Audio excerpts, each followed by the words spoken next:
ከኪራይ ቤቶች ጋር በተያያዘ አዲስ መረጃ ይፋ ተደረገ። በዚህ መረጃ መሰረት በርካታ ህንፃዎች በማይመለከተው አካል ተከራይተው እንደሚገኙ ታውቋል። በሌላ በኩል ደግሞ የነዳጅ ዋጋ መቀነሱን ሰምተናል። ከዚሁ ጋር በተያያዘም ነዳጅ ደብቀዋል የተባሉ ማደያዎች ታሽገው ሰራተኞቹ መታሰራቸውንም ሰምተናል። ሰላም ቤተሰቦቻችን፣ መረጃዎቹን የት ሀገርና የት ከተማ ሆናችሁ እየተከታተላችሁ እንደምትገኙ በሐሳብ መስጫው ላይ ጻፉልን። በየትኛው ጉዳይ ላይ መረጃ እንድናቀርብላችሁ እንደምትፈልጉ ማሳወቁን። አሁን ዝርዝር መረጃዎቹን አንድ በአንድ ወደ እናንተ እናደርሳለን። እስከ መጨረሻው አብራችሁን ቆዩ።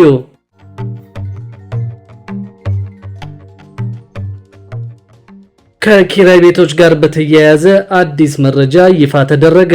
በዚህም መሰረት በርካታ ህንፃዎች በማይመለከተው አካል ተከራይተው እንደሚገኙ ታውቋል። የፌዴራል ቤቶች ኮርፖሬሽን የፌዴራል መንግስት የሆኑ የኪራይ ቤቶችን የማስተዳደር ስልጣን ቢኖረውም 37 ህንፃዎችንና አንድ መጋዘን ግን እያስተዳደራቸው አይደለም ተብሏል። የፌዴራል ዋና ኦዲተር መስሪያ ቤት በ2016 በጀት ዓመት ባካሄደው የክዋኔ ኦዲት የተጠቀሱትን ቤቶችና መጋዘኑን ከህግ ውጭ ላለፉት 20 ዓመታት አከራይቶ ኪራይ የሚሰበስብበት የኢትዮጵያ ማዕድን ኮርፖሬሽን ነው ብለዋል። በሌላ በኩል የተለያዩ 10 የፌዴራልና የአዲስ አበባ ከተማ አስተዳደር ተቋማትም ለኮርፖሬሽኑ በአግባቡ ኪራይ እየከፈሉ እንዳልሆነ የኦዲት ምርመራው አረጋግጧል። በዚህም ኮርፖሬሽኑ ከ29 ሚሊዮን ብር በላይ ሳይሰበስብ ቀርቷል ተብሏል። ኮርፖሬሽኑ ከ2700 በላይ የቤት ይሰጠን ጥያቄዎች ቀርበውለት ምላሽ ያልሰጠ መሆኑ በኦዲት ግኝቱ ተካቷል። ከዚሁ ጋር በተያያዘ በ2016 በጀት ዓመት ከ3.6 ቢሊዮን ብር በላይ ያልተሰበሰበ ቀረጥና ታክስ መኖሩን ዋና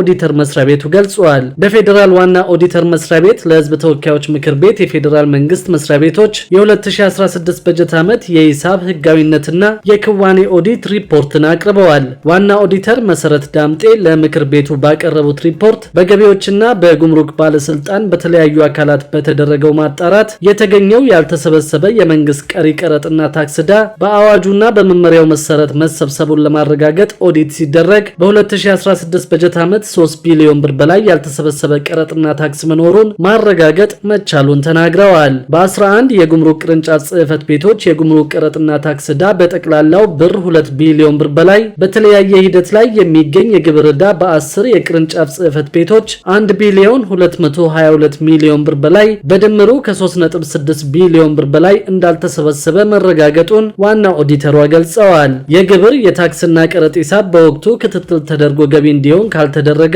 የልማት ስራዎች እንዳይፋጠኑ እንቅፋት ከመፍጠሩን በተጨማሪ በገቢ አሰባሰቡ ሂደት ላይ ያለውን የክትትል ክፍተት የሚያመላክት መሆኑን ገልጸዋል። እንደ ዋና ኦዲተሯ ገለጻ ቅርንጫፍ ጽህፈት ቤቶቹና በዋናው መስሪያ ቤት ለጉዳዩ ትኩረት በመስጠት ግብር ከፋዮች ያለባቸውን ዕዳ እንዲከፍሉ ማድረግ ይጠበቅባቸዋል ብለዋል። ቀጣይ እርምጃ በመውሰድ ያልተሰበሰበውን ቀሪ የቀረጥና ታክስ ዕዳ መሰብሰብ እንዳለባቸው በተላከው ሪፖርት ማሳሰባቸውንም አስታውቀዋል። በተመሳሳይ መስሪያ ቤቶች አገልግሎት የሰጡበትን ሂሳብ በተገባው የውል ስምምነት መሰረት በወቅቱ የሚሰበስቡ መሆኑን ለማረጋገጥ ኦዲት ሲደረግ የኢትዮጵያ ብሮድካስቲንግ ኮርፖሬሽን በዱቤ ከሰጠው የማስታወቂያ አገልግሎት ከ2014 ዓ.ም ጀምሮ ሳይሰበሰብ የቆየ 168 ሚሊዮን ብር በላይ በኦዲት መገኘቱን ጠቁመው የአማኑኤል አእምሮ ስፔሻላይዝድ ሆስፒታል ለጤና መድን አገልግሎት ተጠቃሚዎች የሕክምና አገልግሎት የሰጠበት 75000 ብርን ጨምሮ በጠቅላላው ከ168 ሚሊዮን ብር በላይ በወቅቱ ያልተሰበሰበ መሆኑንም ገልጸዋል። መስሪያ ቤቶቹ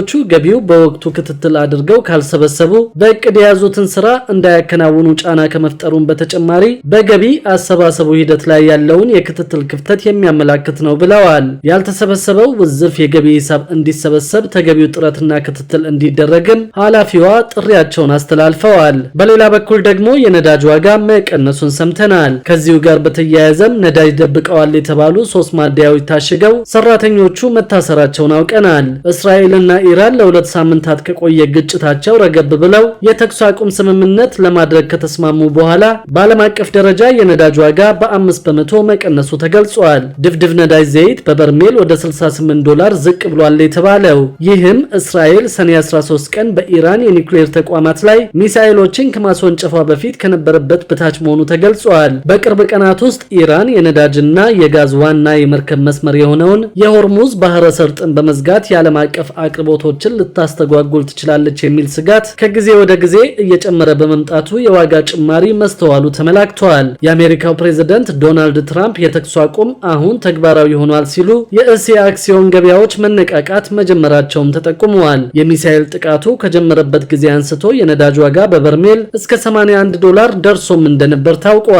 ከዚሁ ጋር በተያያዘ በአዲስ አበባ የነዳጅ ምርት በመደበቅ እጥረት እንዲፈጠር አድርገዋል የተባሉ 3 የነዳጅ ማደያዎች ሲታሸጉ ሰራተኞቹም በፖሊስ ቁጥጥር ስር መዋላቸውን ሰምተናል። በከተማዋ በቂ የነዳጅ አቅርቦት እንዳለም ተገልጿል። በአዲስ አበባ የሚከናወነውን የነዳጅ ግብይት የሚቆጣጠረውን የከተማዋን ንግድ ቢሮ ከሰሞኑ በከተማዋ የሚስተዋለው ረዣዥም የነዳጅ ሰልፍ ከምን የመጣ ነው ስንል ጠይቀናል። የቢሮው የህዝብ ግንኙነት ኃላፊ አቶ አሸናፊ ብርሃኑ እርግጥ ነው ከሰሞኑ ባደረግነው ክትትል ናፍጣ ለመቅዳት የሚደረጉ ረዣዥም ሰልፎች ነበሩ። ይህ የተፈጠረው እጥረት ኖሮ ሳይሆን ጥቂት ማደያዎች ዋጋ ሊጨምር ይችላል በሚል የነዳጅ ምርት በመደበቅ እጥረት እንዲፈጠር በማድረጋቸው ነው ብለዋል። በተለይም ባለፉት የቅዳሜና እሁድ ቀናት በርከት ያለ መጠን ያለው የነዳጅ ምርት ሸሽገው ተገኝተዋል የተባሉ ማደያዎቹ ተዘግተዋል። ባለቤቶቹና ሰራተኞቹ ደግሞ በቁጥጥር ስር ውለው ጉዳያቸው በህግ እየታየ ነው ያሉት ኃላፊው የትኞቹ ማደያዎች እንደሆኑም በዝርዝር አስረድተዋል። በከተማዋ ያሉ 125 ማደያዎች ምን ያህል ነዳጅ ይዘዋል፣ ግብይቱንስ እንዴት እየከወኑት ነው የሚለውን በቀን 3 ጊዜ እንደሚቆጣጠሩ የተናገሩት አቶ አሸናፊ በአሁኑ ወቅት ከተማዋ የሚያስፈልጋትን ያህል የነዳጅ ምርት አለ፣ በሁሉም ማደያዎች የነበሩ ሰልፎች እየቀነሱ ግብይቱ የተረጋጋ ሆኗል ሲሉም ተናግረዋል። ነዳጅ የሚጭኑ ቦቴዎችን በተመለከተ የተቀመጠው ስታንዳርድ እንደሚያሳየው ነዳጅ የጫነ ቦቴ ከጅቡቲ ተነስቶ በ3 ቀናት ውስጥ አዲስ አበባ መድረስ ይኖርበታል። ይሁንና የተለያዩ ምክንያቶችን በመጥቀስ መንገድ ላይ ሆን ብለው የሚዘገዩ ቦቴዎችም ሰው ሰራሽ እጥረት እየፈጠሩ መሆኑ ታውቋል። በዚህ በኩል በተሰራው የቁጥጥር ስራ ባለፈው እሁድ ብቻ መንገድ ላይ የቆዩ 16 ነዳጅ የጫኑ ቦቴዎች ወደ አዲስ አበባ ገብተው እንዲያራግፉ በመደረጉ የነበረው እጥረት ተቀርፏል ብለዋል። በንግድ አዋጁ መሰረት ምርቶችን የመደበቅ ወንጀል ከ300,000 እስከ 500,000 ብር የሚደርስ የገንዘብ ቅጣትና የማደያ ባለቤቱን ከ2 ዓመት እስከ 3 ዓመት የሚደርስ የእስር ቅጣት እንደሚያስቀጣ ኃላፊው ጨምረው ጠቁመዋል። በሌላ በኩል ደግሞ ህገወጥ ግንባታ በፈጸሙ ከ3000 በላይ ሰዎች ላይ እርምጃ ተወስዷል። ባለፉት 10 ወራት ህገወጥ ግንባታ በፈጸሙ 3195 ሰዎች ላይ እርምጃ መውሰዱን የአዲስ አበባ ከተማ ደንብ ማስከበር ባለስልጣን ገልጿል። የባለስልጣኑ ዋና ስራ አስኪያጅ ሻለቃ ዘሪሁን ተፈራ በተቋሙ የ10 ወራት እቅድ አፈጻጸም ግምገማ መድረክ ላይ እንደገለጹት በከተማዋ የሚስተዋሉ ደንብ መተላለፎችን መከላከል የሚያስችል ጠንካራ የማስፈጸም አቅም ለመገንባት እየተሰራ ይገኛል። በዚህም ከ2016 በጀት ዓመት ጋር ሲነጻጸር በከተማዋ የሚፈጸሙ የደንብ መተላለፎችን 64 በመቶ መቀነስ ተችሏል ብለዋል። ባለስልጣኑ ባለፉት 9 ወራትም ህገወጥ ግንባታ በፈጸሙ 3195 ሰዎች፣ በ32000 ህገወጥ ነጋዴዎች፣ በ1121 ህገወጥ የእንስሳት አዘዋዋሪዎች፣ ከ100,000 በላይ ህገወጥ ማስታወቂያዎችና በተለያዩ አዋኪ ድርጊቶች የተሳተፉ ከ4000 በላይ ተግባራት ላይ እርምጃ መወሰዱንም አመላክተዋል። ተቋሙ በሁሉም መስክ የማስፈጸም አቅሙን ለማሳደግ እየሰራ ነው ያሉት ዋና ስራ አስኪያጁ በዚህም ህገወጥ የጎዳና ንግድን የመቀነስ፣ ህገወጥ የመሬት ወረራና ግንባታ ተግባራትን የመከላከል ስራ ተሰርቷል። የሰው ኃይሉን አቅም ለማሳደግ ከ2000 በላይ ወጣቶችን በመመልመል እያሰለጠነ እንደሚገኝም ጠቁመዋል። ደንብ መተላለፍን ለመከላከል ማህበረሰቡን ጨምሮ የሁሉም ባለድርሻ አካላት ተሳትፎ እንደሚያስፈልግ ዋና ስራ አስኪያጁ ጨምረው ገልጸዋል። በአዲስ አበባ ከተማ ደንብ ማስከበር ባለስልጣን የእቅድና የበጀት ዳይሬክተር ኮሎኔል አድማሱ ተክሌ በበኩላቸው ባለስልጣኑ በሰራቸው ስራዎች የወንዝ ዳር ዳርቻዎች ጽዱ እንዲሆኑ እያደረገ መሆኑን ገልጸዋል። ባለስልጣኑ የደንብ መተላለፍ ቅድመ መከላከል ስራና መተላለፎች ሲስተዋሉም ቅጣት የማስተላለፍ እርምጃ እንደሚወስድ ጠቁመው ባለፉት 10 ወራት ከደንብ መተላለፍ ቅጣት 361 ሚሊዮን ብር በላይ መሰብሰቡን አስታውቀዋል። ከገቢው የኮሪደር ልማትና የወንዝ ዳርቻ የደንብ መተላለፍ ቅጣት ከፍተኛውን ድርሻ እንደሚይዝም ጠቁመዋል። ባለስልጣኑ ደንብ መተላለፍን ከመከላከል ባሻገር በተለያዩ የበጎ አድራጎት ስራዎች ላይ እየተሳተፈ መሆኑ የተገለጸ ሲሆን 17.3 ሚሊዮን ብር ወጪ በማድረግ ለአቅመ ደካሞች ቤት የመገንባት፣ ማዕድ የማጋራትና ለተማሪዎች የትምህርት ቁሳቁስ የማሟላት ስራ መሰራቱ ተመላክቷል። ክቡራትና ክቡራን የአዲስ ቢዝነስ የዩቲዩብ ቻናል ተከታታዮቻችን ይህንን ቻናል ሰብስክራይብ ሳታደርጉ የምትከታተሉ ከሆነ ቢዝነስና ሌሎች ተያያዥ ጉዳዮችን በተመለከተ አዳዲስ መረጃ ለማግኘት የዩቲዩብ ቻናሉን ሰብስክራይብ በማድረግ ቤተሰብ እንድትሆኑም በትህትና እንጠይቃለን።